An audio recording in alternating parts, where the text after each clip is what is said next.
Hi guys! Today we will learn another Korean grammar, which is this grammar. 을까요?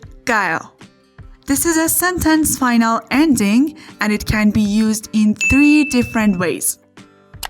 Number 1, while suggesting to do something together. Number 2, while asking for someone's opinion or thoughts. Number 3, used for asking someone's guess. Now, let's learn how we can use this grammar. Verb stem plus 을까요. 을까요 attaches after verb stem. If our verb stem has 받침, we add 을까요. For example, 먹다.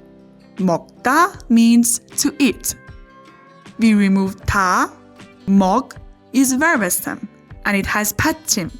So, 먹 plus 을까요?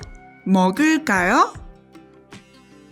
If our verb stem has no 받침, we add 리을까요. For example, 가다. 가다 means to go. We remove 다. 가 is verb stem and it has no 받침. So, 가 plus 리을까요? 갈까요? Tip. When our verb stem has 리을 받침, we remove 리을, then we add 리을까요. For example, 만들다. 만들다 means to make. 만들 is our verb stem and it has 리을 받침. We remove 리을. Now, our verb stem has no 받침. So, we add 리을까요. 만드 plus 리을까요. 만들까요? Let's see some sentences.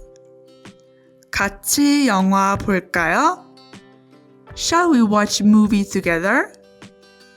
In this case, we have 보다. 보 is verb stem and it has no 받침. So, we add 리을까요. 오빠, 내일 날씨가 좋을까요? 오빠, do you think the weather will be good tomorrow? In this sentence, I'm asking about someone's guess. In this one, verb is 좋다, and our verb stem has 받침, so we add 을까요.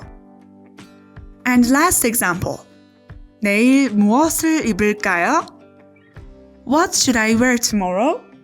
In this case, I'm asking someone's opinion. Okay, 입다 is verb, and 입 is verb stem, and it has 받침.